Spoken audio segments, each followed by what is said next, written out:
General Hospital spoilers tease that Drew Kane could go berserk when he figures out the extent of his recent ketamine poisoning. Nina Reeves had a big part to play in it, and we suspect he will go scorched earth when he finds out. Right now, Drew is putting together the pieces of the puzzle about what happened to him the night he did body shots off a prostitute and ended up a nasty meme. For now, Drew realizes Portia Robinson was in on the drugging plot, but there are some details he's missing. He knows about Portia thanks to Brad Cooper, who ratted out his former boss. Brad didn't know about Nina's involvement, otherwise he would have spilled that too.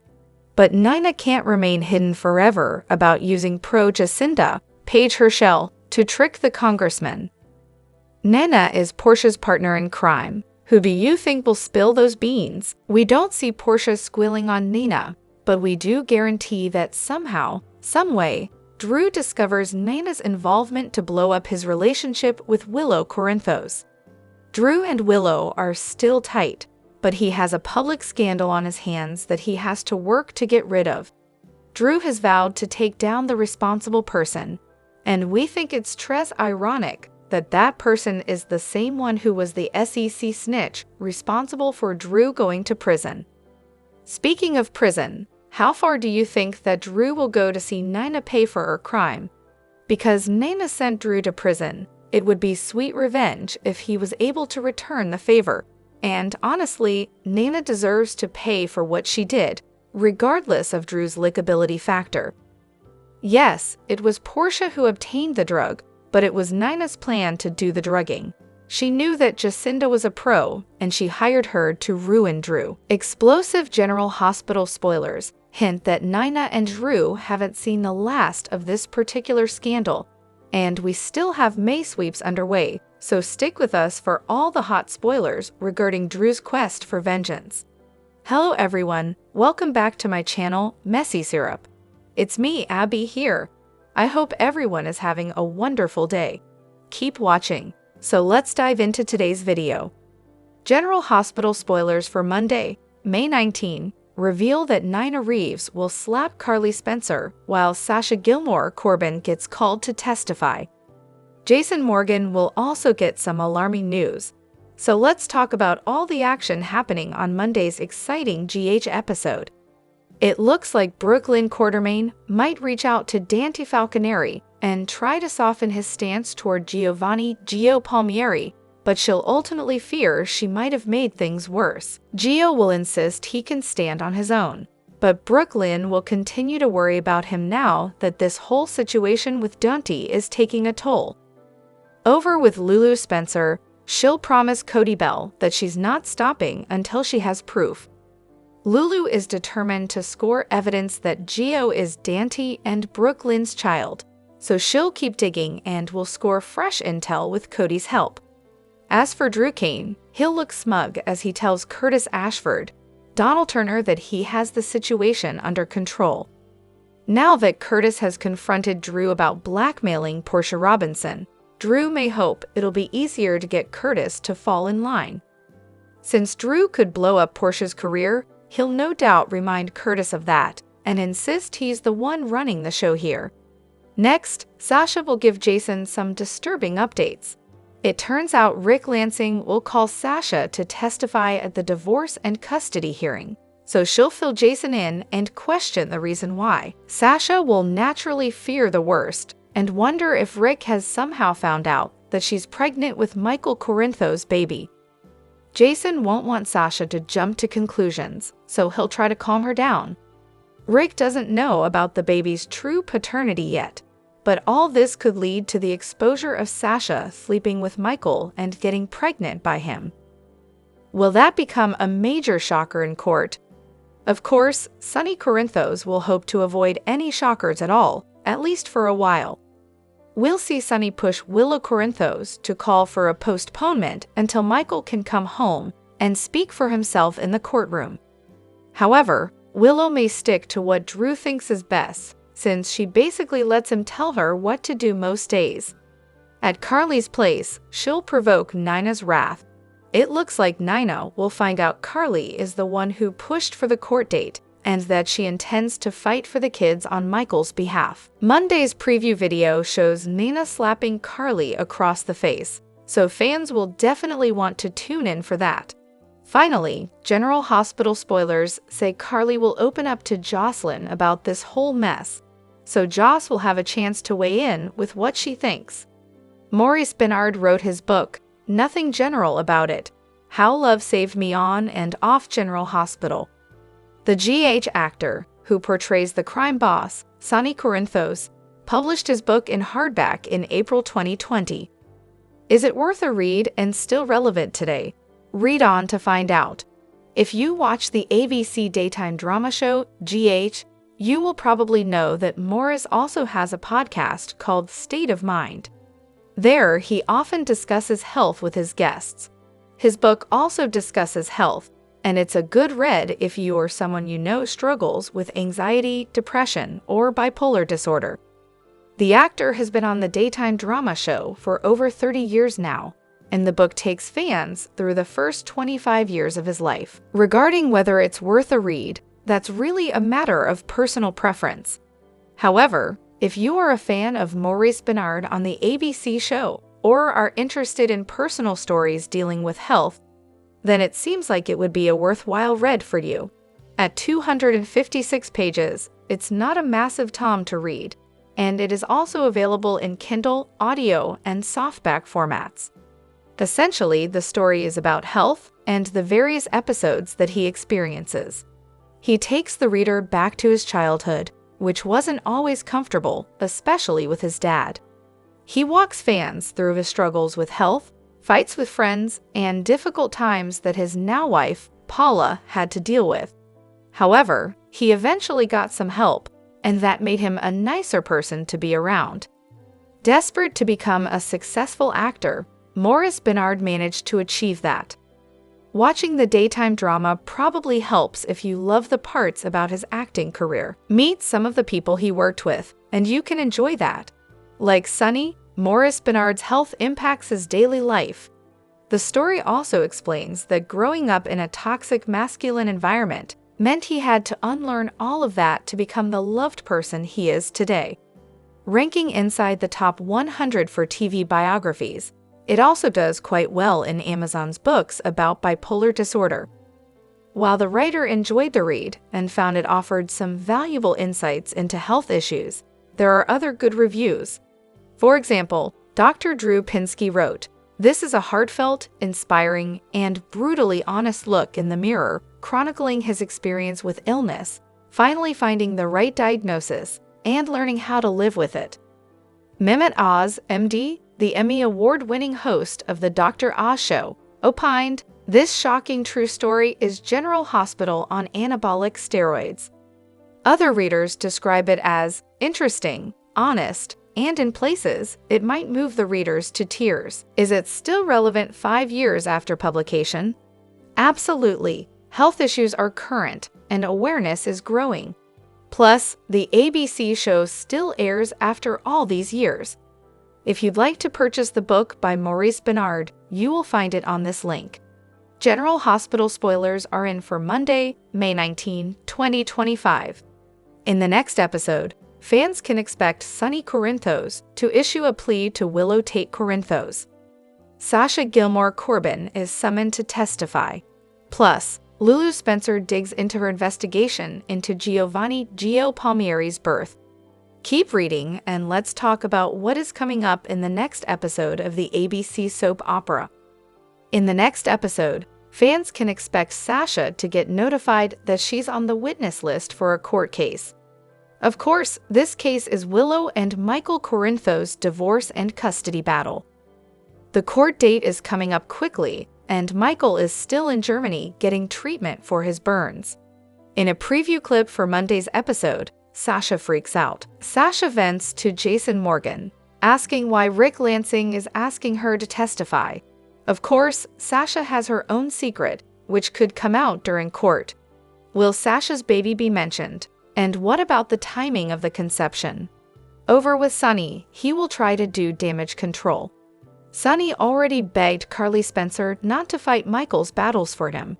Sonny is right. When Michael comes back, He isn't going to be happy that his mother took control and made decisions for him. Carly isn't listening, so Sonny reaches out to Willow. Sonny urges Willow to ask for a postponement, at least until Michael comes back to Port Charles. Later, Nina Reeves slaps the bejesus out of Carly. It is also stated that Carly will confide in Jocelyn Jacks. General Hospital spoilers for the next episode reveal that Lulu refuses to give up on her search for the truth. In a preview clip, the blonde tells Cody that she's not giving up until she finds proof. Lulu knows that Gio's mother is key. Next, expect Lulu and Cody Bell to get new information. Fans can also expect Curtis Ashford to confront Drew Kane. Then, Drew tells Curtis that he's got the situation under control. Brooklyn Quartermaine frets to Tracy Quartermaine. Also, Gio insists that he can stand on his own now. Which storyline are you looking forward to seeing the most on Monday, May 19, 2025? General Hospital spoilers show that Chris McKenna landed the recast role of WSB super agent Jack Brennan after Charles Vizur left the General Hospital. Soap fans are legendary for their loyalty to their favorite shows and characters, and McKenna knows this as he debuted as Joey Buchanan on One Life to Live when he was 13. When he took over the GH role on February 4, fans were shocked as there had been zero hint of Mazur's departure. Understandably, the fan base has had a lot to say about the sudden switch, and not all of it is fair and balanced. Here's what to know about McKenna's recent online response to some of the reaction he's received on social media. McKenna has not been shy about talking about his recast. For example, he's shared a bit about his tenure on the ABC soap, saying that the chemistry between him and Laura Wright, who plays his boo Carly Corinthos, is great. But McKenna took exception to some fan chatter about his co-stars and spoke out on X. Guys, say whatever you like. But there's no need to hit me with complaints about my friends, castmates, bosses, and colleagues. He then made a comment that some fans thought was extra, adding us is a privilege easily revoked. If you're worried there's not enough negativity on the internet, you can take the day off. You're covered. Be nice. What exactly was McKenna referring to that gave him the icks? He stated that some posted on all my Insta that I was an old ugly grandpa. And how dare you come between Joss and Carly? A fascinating melange of let's get a couple of things straight. 1. McKenna is a hottie, and 2. Fans delight in talking about their favorite soap characters. We've seen a lot worse online, with fans routinely calling for certain actors to be fired and worse. GA's Cameron Matheson is trolled tons for his portrayal of Drew Kane, and the post we've seen from him is a butt shot taken at some gorgeous, unnamed body of water. Now it's your turn, GH fans. Tell us what you think about McKenna's comments and how you're enjoying his portrayal of Jack Brennan. Willow finds Isaiah practicing his dance moves at the nurse's ball rehearsal space. She tells him nice moves, and he assumes she is here to practice too. She says this is a good distraction from her marriage troubles, and that she might not be Nurse Corinthos for much longer. Willow tells him about her impending court date, which pertains to her divorce and the custody of her kids. She has faith that Drew will protect her and her kids. She knows she made mistakes, and she's sad how things ended with Michael, but she is where she is supposed to be. Isaiah asks, in a perfect world, what is the ideal scenario she sees for her and her children? Willow says, in an ideal world, she would hope Michael would see they are making a good family for Wiley and Amelia. She hates the idea of fighting him for sole custody, which shocks Isaiah that it's gone that far. He tells her he thinks she is an excellent nurse and a good person with a kind heart. He tells her to trust it. Isaiah then exits. In Curtis' office, Nina asks why he and Aurora are not going full force after Drew. He explains that Portia thinks it will make Aurora look biased, which Nina doesn't understand, given that Portia knows what Drew has done to him. Curtis blurts out, Portia's being blackmailed. Nina acts shocked, but Curtis says it's just a hunch.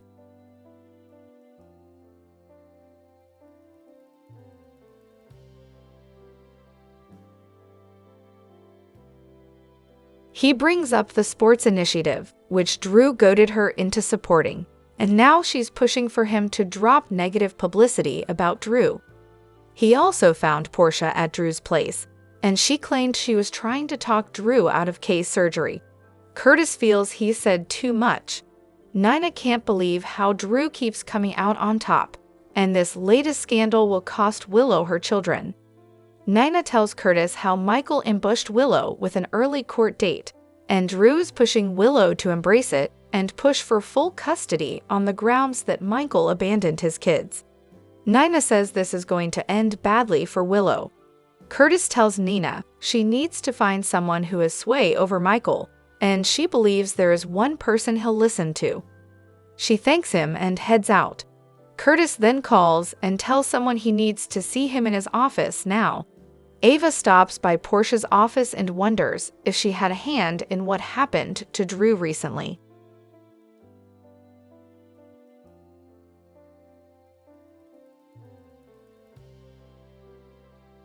Portia says whoever tried to take Drew down failed, but Ava says a lot of people don't buy that he was set up. Portia hopes that is true, as he's pressing down on her again. She tells Ava that Drew wants her to ensure Curtis doesn't post negative stories about him, that he supports Measure C, and that he supports Ezra for mayor. She says there is no way Curtis will do any of this. Ava hates to put more on her plate, but Drew seems to be making demands of Trina as well. Portia asks what kind of demands. Ava tells her about the cameraman following Trina, thanks to Drew, and she can tell Trina is uncomfortable with it, but feels she has to participate in this documentary project for Kay's sake. Portia says Drew is so good at forcing people to do his bidding and making them think it was their idea. Portia cries that she doesn't want to hate anyone, but she hates Drew, and this must stop. Ava suggests she change tactics and tell Curtis the truth. Tracy meets with Drew by the Quartermain boathouse. He drove his new boat over and thought she wouldn't mind meeting with him, given that they are working together. Tracy wants Drew to drop his support of Asa as mayor, calling him an idiot, and she argues that Laura is a good mayor. Drew says Laura is soft on Sonny, so if she wants Sonny gone, Laura has to be collateral damage. Drew also wants to renegotiate their deal.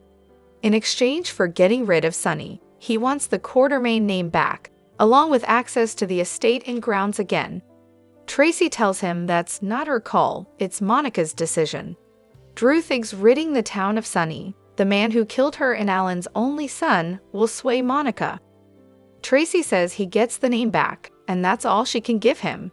She tells him this is Monica's property, so get off it.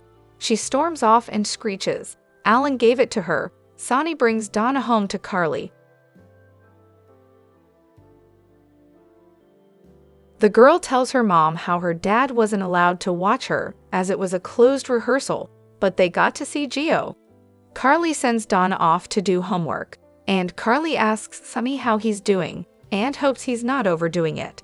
He says he isn't, and Donna's good medicine for him. Carly tells Sonny to brace himself, as they have a court date. When Sonny learns the date is set for June 2nd, he hopes she didn't ask Michael to cut his treatment short for this. Carly didn't and says she'll handle it herself. Sonny blurts out, "That's a mistake."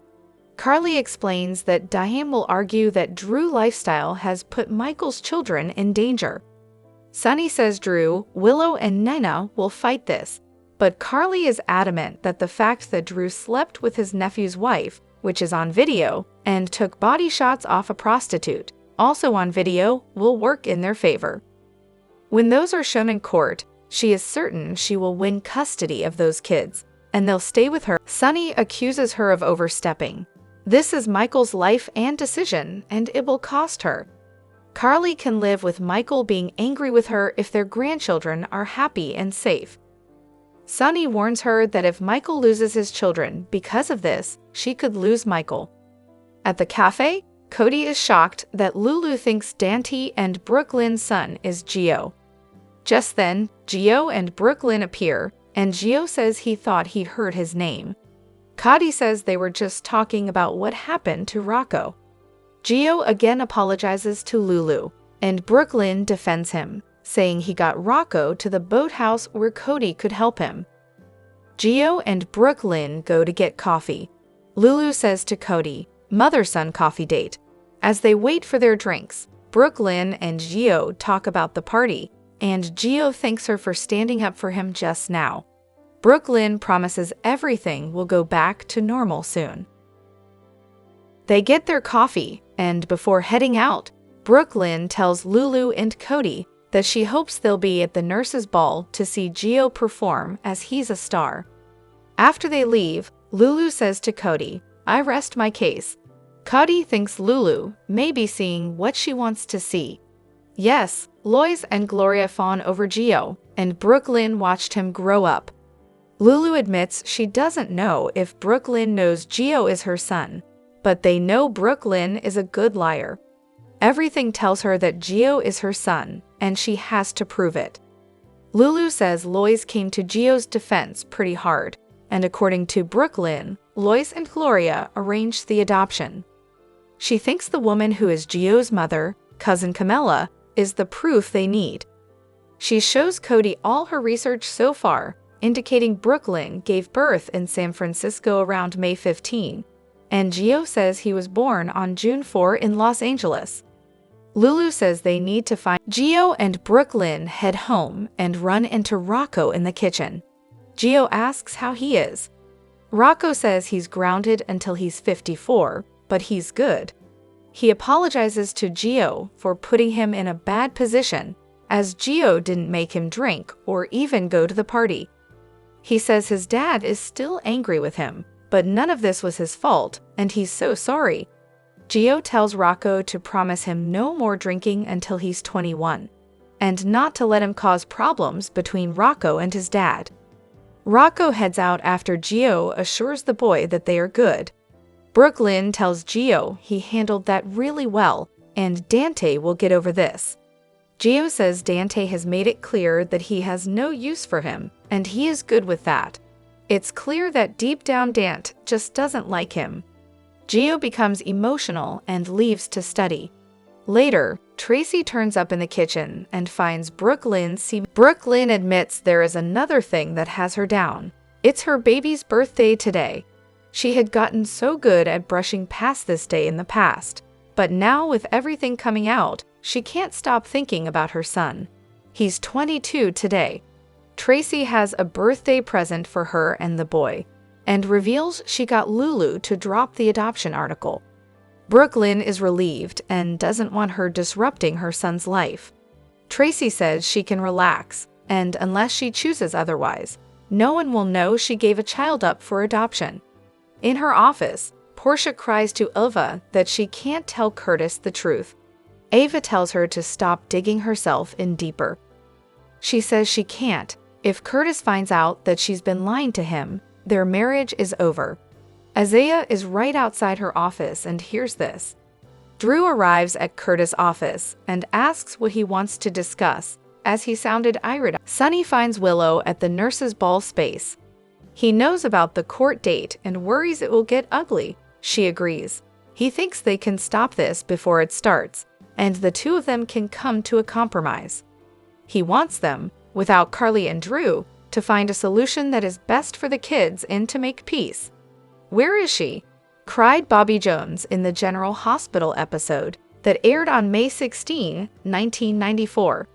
She'd heard that daughter BJ's school van had been in an accident, and her little girl had been hurt. She had to get to her, even if that meant pushing past Dr. Steve Hardy to do so. But the prognosis was not good.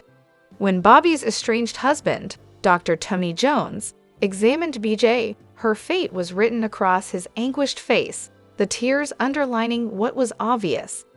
His daughter's pupils were unresponsive, her brain actually showing through her skull. The battle to save her had been lost before it could even be begun. When finally Tony stepped away, trying in vain to control his breathing, Bobby approached him. "Don't touch me," he barked. Earlier that very day, he'd caught her in the arms of another man, low-life mobster Damian Smith. So Tony was there for his daughter, not Bobby, and he wouldn't accept comfort or anything else from his wife in that terrible moment. Later, even after Dr. Perez confirmed that BJ had no chance to pull through, Bobby wouldn't give up. The brain can recover function after severe trauma, she argued. And it was true, it could. But in BJ's case, she's dead, said Tony, the words twisting the knife that had implanted itself in his chest. Her heart is still beating, wept Bobby. Look at her. Tony didn't need to do that. Instead, he explained to Bobby that their daughter was a match for her desperately ill cousin. As such, I want Maxie to have BJ's heart, he said. Bobby reacted as if struck. Oh no, she gasped, her voice filled with horror. No, it's too soon. It may be too late, Tony countered, if we don't act quickly for Maxie. Bobby wasn't ready to hear this. She couldn't hear this. She wanted a second opinion. You know what massive brain damage means, Tony reminded her. You're a nurse. I'm a mother, she sobbed. As patiently as a husband scorned could, Tony pointed out that the only thing keeping BJ's body going was the ventilator. It's buying time for a miracle, Bobby pleaded as much as said. There won't be any miracle, he answered. You don't know that, she spat. You're not. True. But Tony was a brilliant doctor and a practical person. It was too late to save BJ, but they could still save Maxie. Bobby wondered aloud whether this was just his vicious way of punishing her for the clinch he'd seen earlier. It wasn't. This is not about you or me, he insisted. It's about life or death. At last, Bobby acquiesced, setting the stage for the heart transplant that kept Frisco and Felicia's daughter alive. To this day, the scenes rank among the most moving in not only soap but television history. They earned both Brad Mull and Jacqueline Zeman Emmy nominations, and they led to what was debatably an even more poignant moment. The one in which Tony stole into Maxie's surgery after the operation and listened to his little girl's heart beating in her cousin's chest. In the beginning of the month, we brought readers news surrounding this year's Nurses' Ball on General Hospital. Lynn Herring, in full character mode as host Lucy, revealed that the annual event would kick off on Tuesday, May 20, and promised, I have some big plans for some people you're not usually going to see up there performing. And while we wait to hear which of your favorite characters will take the stage, and which unexpected ones will as well, our sister site, Deadline, has learned exclusively who will be making a special appearance. Artist IDE, Brianna Ide, will hit Port Charles as a special guest for the ball. So when can viewers be ready for IDE's big introduction? Lucy will welcome the singer to the stage on Thursday, May 22, and like other balls before, there will be a red carpet show, this time hosted by Port Charles' very own Drew and Nina. For those not familiar with IDE, the actress turned singer can be recognized for roles on such series as School of Rock, where she was nominated for a Kids' Choice Award, Malibu Rescue, and voiced Ronnie on The Loud House for 2 years. She also turned up on How I Met Your Mother and Nikki, Ricky, and Dawn, as well as movies such as Nickelodeon's sizzling summer camp special, Escape from Mr. Lemoncella's Library, and Santa Hunters, to name a few. As for her music, the talented star released her first singles, Stopped Buying Diamonds and Blind Life, in 2020, and in 2022, she released her first EP, Send Help.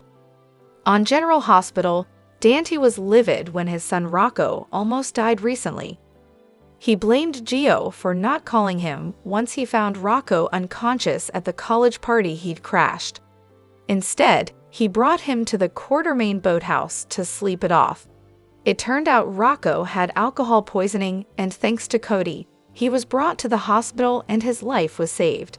But Dante also doesn't know that Gio is his long-lost son, so watching him throw his anger at the young violinist is unnerving. Dominic Zamprogna recently discussed Dante's rage toward Gio. Dominic Zamprogna, who's played Dante since 2009, opened up to Soap Opera Digest about Dante flipping out on Gio. He recounted the fact that Dante had lost Sam, who died after donating part of her liver to his then comatose ex-wife, Lulu. Coupled with that, Lulu woke up after the surgery, and life hasn't been the same for anyone since. So his initial anger toward Gio was understandable, according to the actor. His whole life has gotten turned upside down, and in that moment with Gio, it all just becomes too much for him, he explained. Gio was simply attending the party and had no idea Rocco was there, and when he found him, he simply thought he needed to sleep off the alcohol, not realizing the kid was in mortal danger. In the hospital hallway, Dante really let Gio have it, screaming at him for what seemed like hours.